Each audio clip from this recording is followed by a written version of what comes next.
Dema mirovahî derbasê jiyana xwecihî nebûbû, pêwistiyan bi pere jî tune bû. Çimkî di wê demê de hemû kesan pêdiviyên xwe bi xwe ango bi hev re pêk danîn. û tiştên ku nikaribûn bi dest bixin, bi riya pevguherînê bi dest dixistin. Bi demê re jî ji bo malan nirx hat diyarkirin. Vê Nirxdayînê bi xwe re fikra hevbuhayê anî û pere derket holê.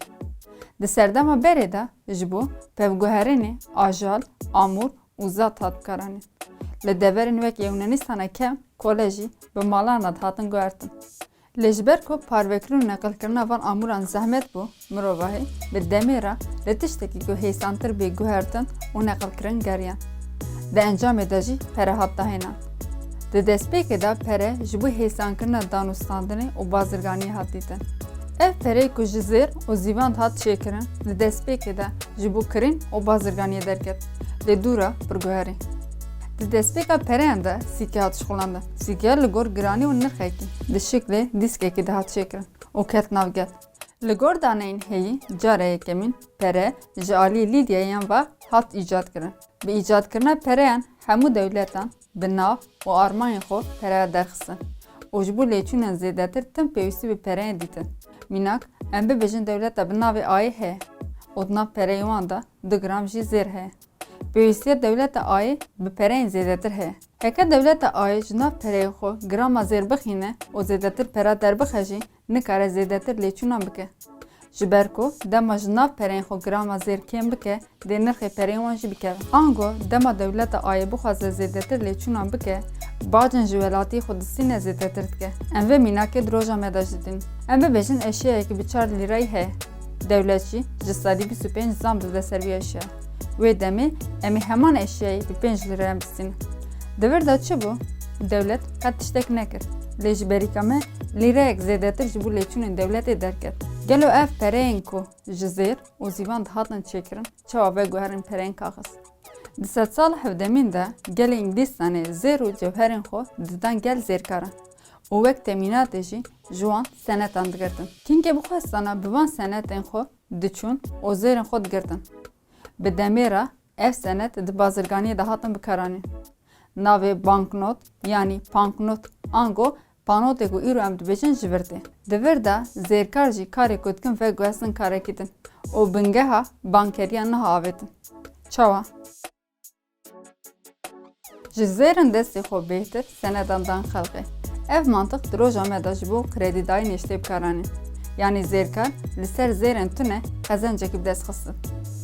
Wekû îro li ser pereyên qeydkirî kredî tê dayîn. Heke wê demê hemû müşteriyên bi hev re zêran xwe nexwestana piskirik di vê pergalê de dernedket. Sê fonksiyonê pereyê hene. Yek, amûra bedlandinê. Di do pîvana Nirxdayînê û sê amûra nirx veşartinê. Hin çi ango kîngê bixwazin dikarin danûstandinê bi pereyên xwe bikin. Yanî bi kurtasî pere wek amûra danûstandinê tê bikaranîn. Lê bi demê re xwestina bi destxistina pereyan bi xwe re çavbirçîtiyê jî derxist holê. Ji ber vê çavbirçîtiyê di navbera kes, kom û dewletan de pevçûn derketin. Di destpêkê de pere çawa hat bikaranîn. Onha pere çawa bûye komutanê mezin. Pere di pevguherînê de hat bikaranîn. Mal, pere, mal. Yani mînak di destê me de em bêjin genim hebû. Me genimê xwe da pere, perê xwe da pêwistiyê xwe dinê. Bi demê re pere bû, pere, mal, pere û kelk. Dema pere bû, pere, mal, pere û kelk êdî zêdetir di bazirganiyê de bû amûra sereke. û di roja me de êdî pere ji bo zêdetir pere bi dest bikeve bi vê formülê tê bikaranîn. Pere, pere. Wek me di bernamaya faîzê de jî behs kiribû. Faiz kirêkirina pere.